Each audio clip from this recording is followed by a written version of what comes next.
ये हिम्मत थी लगाने वालों की इस तरीके की, तो जरा अपने नाम के साथ भी लगा देते, जरा हम भी देखते कितने बड़े वो कितने बड़े बाहुबली हैं, कितना उनकी माँ ने उनको दूध पिलाया है।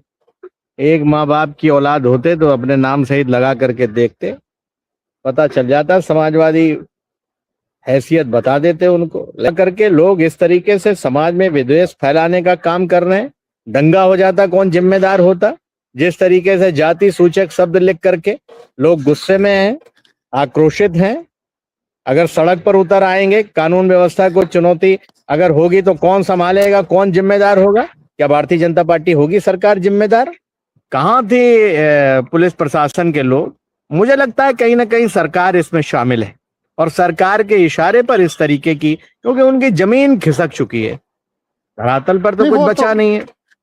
दोस्तों नमस्कार, मैं हूं आलोक पाठक और आप देख रहे हैं खबर दस्तक। बसपा का शासन था, मायावती जी के खिलाफ समाजवादी पार्टी के युवा जबरदस्त धरना प्रदर्शन कर रहे थे और विधानसभा चौराहे के पास एक तस्वीर आई थी कि तत्कालीन लखनऊ के एसएसपी डीके ठाकुर साहब अपने पैर से एक नेता को दबाने की कोशिश कर रहे थे, और तब प्रिंट का जमाना था, वो फोटो छप गई। और उसके बाद आपने देखा ही कि समाजवादी युवा रुके नहीं और बसपा चुनाव 2012 में हार गई। मैं इंट्रो इसलिए दे रहा हूं कि मेरे साथ बैठे आनंद भदौरिया, जो उस तस्वीर में जिनकी गर्दन उस वक्त दबाने की कोशिश कर रहे थे लखनऊ के एसएसपी डीके ठाकुर साहब। आज वही आनंद भदौरिया ने 14 साल बाद उसी तरह का तेवर दिखाया है। 14 या 15-16 साल बाद, भदौरिया साहब कंफर्म करेंगे। अखिलेश यादव के खिलाफ एक ऑर्गेनाइज कैंपेन चलाई जा रही है। Organise campaign. सुबह उठते हैं योगी सरकार के एक मंत्री तमाम तरह के अफवाह फैलाने की कोशिश करते हैं। उनको खुद अखिलेश यादव ने अफवाह मंत्री घोषित कर दिया है। और आज उत्तर प्रदेश के तमाम शहरों में उनके खिलाफ, समाजवादी पार्टी के खिलाफ आपत्तिजनक पोस्टर दिखे। तो 15-16 साल बाद भी आनंद भदौरिया का वही तेवर बरकरार रहा, जबकि अब वो सांसद हो गए हैं। वो पोल पे चढ़ गए और चढ़ के उन्होंने उस तरह के पोस्टर फाड़ दिए। भदौरिया जी, ये जज्बा अभी तक आपका मेंटेन है? आलोक जी, हर एक समाजवादी कार्यकर्ता के रगों में समाजवादी लहू दौड़ता है, और जब जब अन्याय अत्याचार होता है तो समाजवादी कार्यकर्ता खड़े हो जाते हैं। आपने जिस बहुजन समाज पार्टी के कार्यकाल की जिस घटना का जिक्र किया, वो एक घटना ऐसी थी जिसकी तस्वीर आ गई। दर्जनों ऐसी घटनाएं थी जिसमें तमाम समाजवादियों के खिलाफ मुकदमे लिखे गए, उनका उत्पीड़न किया गया, और उसके फलस्वरूप जनता ने बहुजन समाज पार्टी की विदाई की उत्तर प्रदेश में। जिस तरीके से आपने जिक्र किया, पूरे उत्तर प्रदेश के अंदर समाजवादी पार्टी हमारे नेता की छवि को धूमिल करने के लिए मनगढ़ंत आरोप लगाए जा रहे हैं। जिस तरीके से पूरे प्रदेश के अंदर आज इस तरीके की होर्डिंग लगा करके हमारे नेता और पार्टी को बदनाम करने की साजिश की गई, इसको लेकर के हम लोग क्षेत्र में जा रहे थे। सुबह ही हम लोगों की नजर पड़ी, तमाम कार्यकर्ता साथी थे, सब लोगों के साथ मिल करके जिसको जहां जो होर्डिंग दिखी उसने उखाड़ फेंकी। हम लोगों को भी दिखाई दी, इतनी ऊंचाई पर थी। पहले तो प्रयास किया कि एक जगह चढ़ करके पोल पर उसको उतारा, दूसरी जगह नहीं मिली तो फिर क्रेन मंगा करके उससे उतारने का काम किया। जो हाथ से मिल सकती थी उनको फड़वाने का काम किया। और फिर हम पार्टी के सीनियर नेताओं के साथ हम लोगों ने जाकर के पुलिस अधीक्षक महोदय को तहरीर दी है कि इसकी जांच कराइए, और जो भी दोषी लोग हैं, मैं तो कह रहा हूं कि इतनी हिम्मत थी लगाने वालों की इस तरीके की, तो जरा अपने नाम के साथ भी लगा देते, जरा हम भी देखते कितने बड़े कितने बड़े बाहुबली हैं, कितना उनकी माँ ने उनको दूध पिलाया है।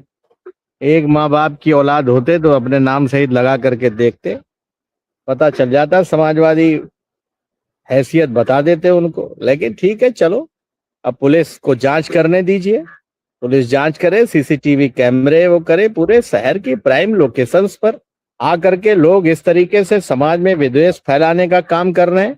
दंगा हो जाता, कौन जिम्मेदार होता? जिस तरीके से जाति सूचक शब्द लिख करके लोग गुस्से में हैं, आक्रोशित हैं। अगर सड़क पर उतर आएंगे, कानून व्यवस्था को चुनौती अगर होगी तो कौन संभालेगा, कौन जिम्मेदार होगा? क्या भारतीय जनता पार्टी होगी सरकार जिम्मेदार? आप तो बड़ी बात कह इसलिए रहे हैं हम कि आप बड़ी बात कह रहे हैं कि एक जाति को निशाना बनाया जा रहा है। और दूसरी बात भदौरिया जी है कि इन होर्डिंग्स को लगाने में कम से कम आधा घंटा, 1 घंटा, 1.5 घंटा लगता है। और निश्चित इतनी तौर पर ऊंची-ऊंची आलोक जी, और ये और बिना पुलिस उसमें करती। हाँ, अब पुलिस पेट्रोलिंग करती क्या करती है, तो इस पे भी सवाल उठता है। और ठीक सुनने बात में है। आ रहा है कि आप प्रदेश में कई जगहों पे लगा है, लखनऊ में भी लगा है। आप सच कह रहे हैं। उत्तर प्रदेश की राजधानी से लेकर के प्रदेश के तमाम हिस्सों में इस तरीके के कायराना हरकत की गई और वो ऊंचाई पर लगी है, बिना क्रेन के, बिना बड़ी सीढ़ी के, और बिना क्रेन के और बिना किसी साधन के इतनी ऊंचाई पर जा करके लगाना संभव नहीं है। और लगाने में भी समय लगता है, 1 घंटे कम से कम लगता है। तो ये सच बात है। कहाँ थे पुलिस प्रशासन के लोग? मुझे लगता है कहीं ना कहीं सरकार इसमें शामिल है और सरकार के इशारे पर इस तरीके की, क्योंकि उनकी जमीन खिसक चुकी है, धरातल पर तो नहीं, कुछ बचा नहीं है। वो तो आनंद जी लग रहा है 7 जून को अखिलेश जी ने राम मंदिर का मुद्दा उठा दिया। 9 जून को उनकी बेटी अदिति के खिलाफ कितनी बड़ी कैंपेन ऑर्गेनाइज की गई। उस बेटी का क्या गुनाह था? बेटी बचाओ बेटी पढ़ाओ का पूरा नारा ध्वस्त कर दिया उस पूरे आईटी सेल की मुहिम ने, है। और उसमें जो है गिरफ्तारी कब होती है? कल आई है खबर कानपुर से, और इतनी हल्की धरा कि एक आदमी गिरफ्तार किया गया और उसको अदालत से ही जमानत मिल गई और बताया ऐसा जा है रहा है भारतीय। जबकि हाँ, आप ठीक कह रहे हो। पहले हम लोगों के परिवार की बेटी को निशाना बनाया गया, उसके बाद कुछ छुटभइये नेताओं ने बयान दिया कि कुछ सांसद उनके संपर्क में हैं। इनकी हैसियत समाजवादी पार्टी का एक जिला पंचायत सदस्य तोड़ने की नहीं, सांसद तो उसमें बहुत लोग दूर की बात। आपका भी नाम ले रहे थे, आपका नाम ले रहे थे लोग, राजीव राय का नाम ले रहे अब थे, इकरा हसन का नाम ले रहे थे। मतलब जिस नेता से इनको भाजपा को अपनी हार का खतरा दिख रहा है, दरअसल ऐसा है, सनातन दरअसल इन लोगों को समाजवादियों के इतिहास की जानकारी नहीं है। समाजवादी जमीन से संघर्ष करके यहां तक पहुंचे। समाजवादी नौजवान कार्यकर्ता सिर्फ नाम से समाजवादी नहीं है, वो समाजवाद को ओढ़ते बिछाते भी हैं, अपने जीवन में अमल करते हैं। इसलिए कोई समाजवादी कार्यकर्ता कहीं टूटने नहीं जा रहा है, ये अफवाह चाहे जितनी फैलाएं। और उसके बाद इन्होंने इस तरीके से उत्तर प्रदेश में होर्डिंग्स लगा करके पार्टी की नेता की, और दूसरा सोशल मीडिया के कई हैंडल ऐसे हैं जहां से ये दिन रात अनर्गल प्रलाप कर रहे हैं, इस तरीके की अफवाहें फैलाते हैं। तमाम इन्होंने हैंडल बना रखे हैं जिस तरीके, लेकिन धीरे धीरे जनता जान रही है और सच जरूर सामने आएगा, इनके चेहरे बेनकाब होंगे। जो लोग इन ताकतों के पीछे हैं उनको जनता जवाब देगी। समय आएगा तो इनका गुरूर जनता जरूर तोड़ने का काम करेगी। एक सवाल आनंद जी एक ये है कि हम एक कैबिनेट मंत्री ओम प्रकाश राजभर जी हैं, आपके साथ मिलकर चुनाव लड़े 2022 में, उसके बाद भाजपा के साथ चले गए। अब वो धरती पुत्र के बेटे को जेल की धमकी दे रहे हैं कि रिवर फ्रंट घोटाले की फाइल लेके बैठ गया हूँ, सारे सबूत हमारे पास हैं, और एसी पीसी और एसी नहीं मिलेगा जेल में, पीसी नहीं हो पाएगी, ट्विटर नहीं यूज कर पाएंगे। मेरे समझ में नहीं आ रहा है, बता। ऐसा आलोक जी, इनको सुबह भारतीय जनता पार्टी से टास्क दिया जाता है, उनके कार्यालय से, और ये कहा जाता है कि आपको आज ये बोलना है, और ये बोलते हैं। उसके बाद वहां फोन करके पूछते हैं का हो ठीक बोला ना, मिर्चा लगा कि ना लगा, देखा रहिए तनी हमारे का सिटिया बढ़ जाए। तो ये अपनी बार्गेनिंग पावर बढ़ाना चाहते हैं। इनको लगता है कि जितना ही समाजवादी पार्टी है और हमारे नेता को टारगेट करेंगे, हालांकि आसमान पर थूकने से वो खुद के ऊपर ही गिरता है, तो ये सोचते हैं कि हम सीट बार्गेनिंग की अपनी क्षमता बढ़ा लें और कुछ 2-4 सीटें इनको ज्यादा मिल जाएं। ये नहीं जानते हैं कि दलित, पिछड़े, शोषित, वंचित वर्ग को भारतीय जनता पार्टी कुछ नहीं देने वाली। इनके हाथ में झुंझुना आएगा।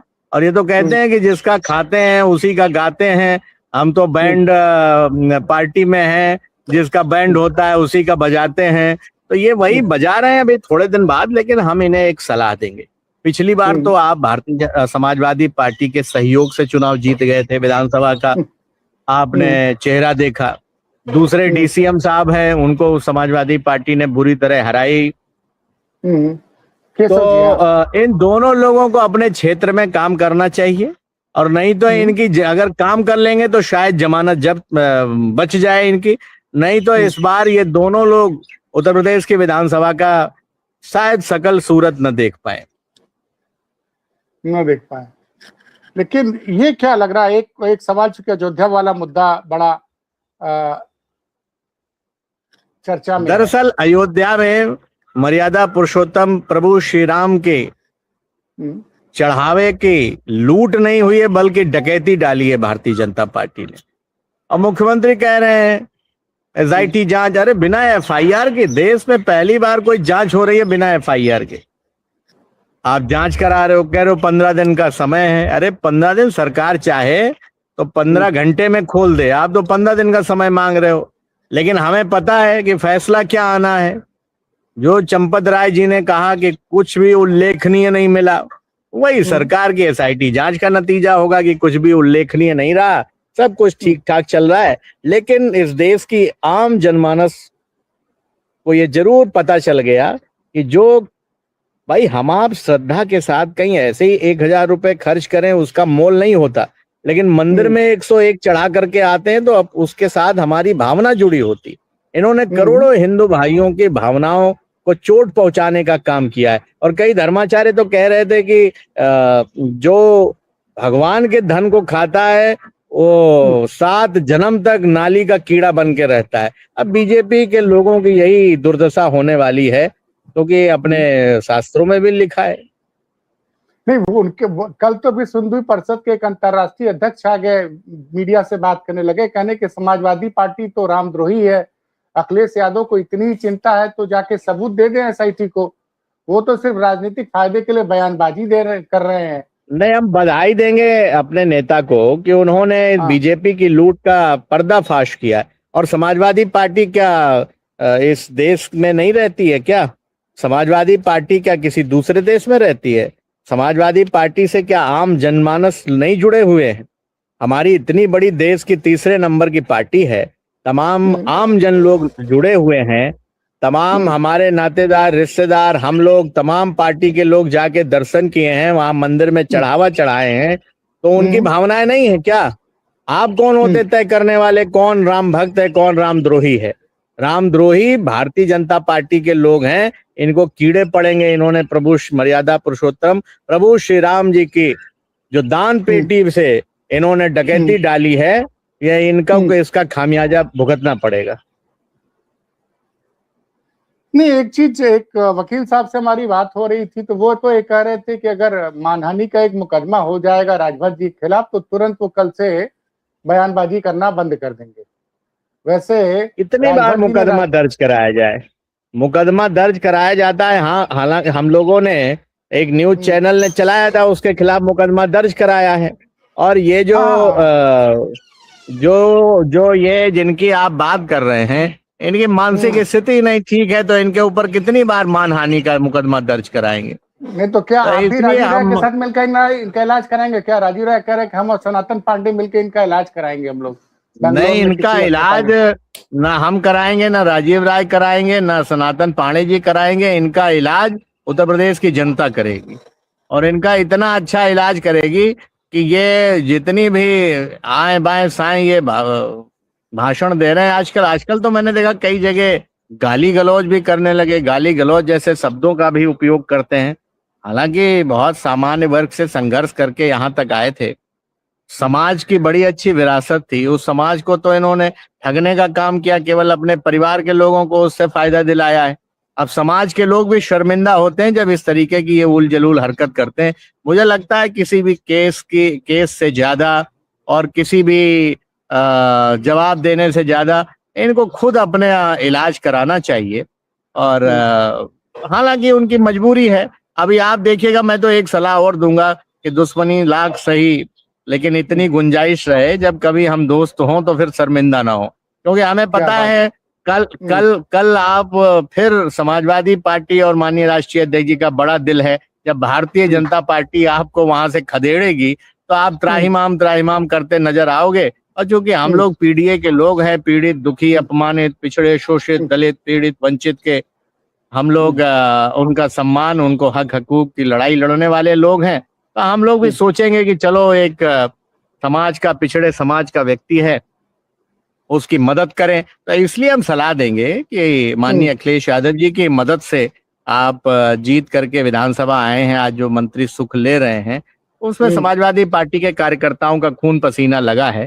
तो इस तरीके से बयानबाजी ना करिए, कल कभी फिर समाजवादी पार्टी को की आपको जरूरत पड़े तो फिर आप अपना मुंह छुपाते घूमे। तो इसलिए राजनीति में कब किसको किसकी जरूरत पड़ जाए ये नहीं भूलना चाहिए। अच्छा, अंत में एक सवाल और कि अभी चुनाव 6 महीने घोषणा होने में 6 महीने का समय बाकी है, और जिस तरह से मुझे लग रहा, बतौर पत्रकार लग रहा, जमीनी हकीकत की कहीं न कहीं जबरदस्त असंतोष है भाजपा के खिलाफ। तो जिस तरह से आक्रमण हो रहे हैं समाजवादी पार्टी के खिलाफ, ये तो आने वाले दिनों में और बढ़ेंगे। तो कैसे, क्योंकि देखिए आप लोग के खिलाफ जबरदस्त दुष्प्रचार किया जा रहा है, आप लोग इस दुष्प्रचार का कैसे मुकाबला करेंगे? क्योंकि उनको समझ में आ गया है कि खिसियानी बिल्ली खंबा नोचे, जिनकी जमीन खिसक गई, धरातल पर कुछ बचा नहीं, जनता में जाने की हिम्मत नहीं है, वो इसलिए इस तरीके के दुष्प्रचार कर रहे हैं, घटिया और कायराना हरकतें कर रहे हैं, उल जलूल बयानबाजी कर रहे हैं।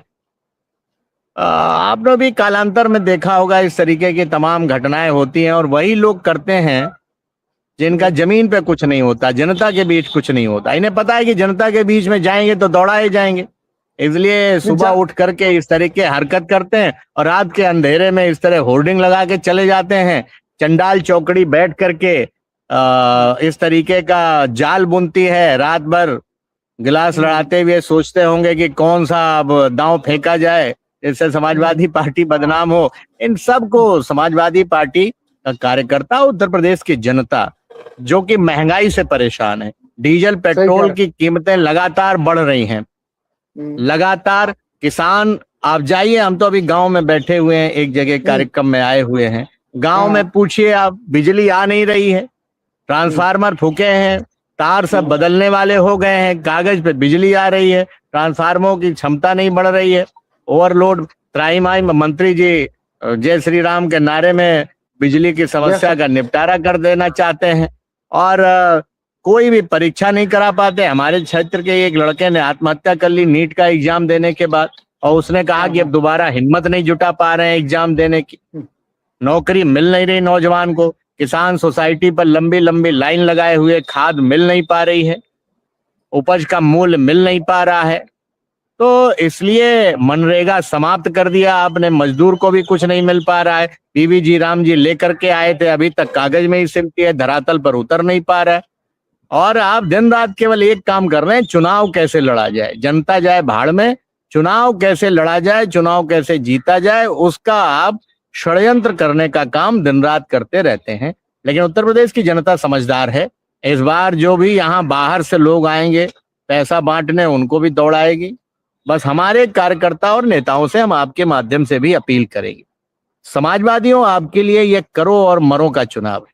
अगर आपको पूरी निष्ठा, ईमानदारी के साथ, मजबूती के साथ, जनता तैयार है सरकार बदलने के लिए, अगर हमारे नेता भी मेहनत कर लेंगे तो भारतीय जनता पार्टी इस बार उत्तर प्रदेश से सूफड़ा साफ होने जा रहा है। और नेता आराम करेंगे, सोचेंगे कि घर बैठे रहे और जनता बदल दे, तो इन्हें फिर नहीं हटा पाएंगे, क्योंकि ये बहुत चालाक लोग हैं। इनके पास इतना हजारों करोड़ इनके पार्टी फंड में आ गया है, चुनाव के समय ये धन बल, बाहुबल बांट के आधार पर चुनाव लड़ते हैं। उत्तर प्रदेश की ब्यूरोक्रेसी, भारतीय जनता पार्टी के कार्यकर्ता, नेता उतने क्या निष्ठा ईमानदारी से काम करते होंगे जितनी निष्ठा ईमानदारी से उत्तर प्रदेश की ब्यूरोक्रेसी भारतीय जनता पार्टी के लिए काम कर रही है।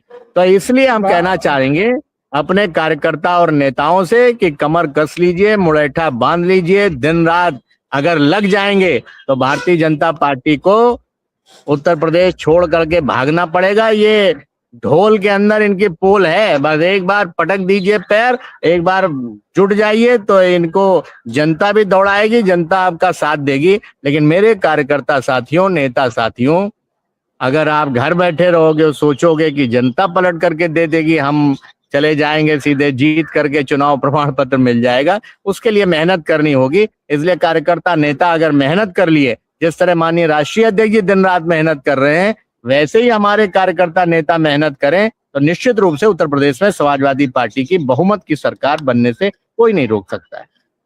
चलिए अनुराग जी, आनंद जी, बहुत बहुत धन्यवाद, आपने समय दिया इसके लिए, और बड़ी संख्या में जो दर्शक जुड़े थे उनको भी बहुत बहुत धन्यवाद। बहुत बहुत धन्यवाद आलोक जी आपका।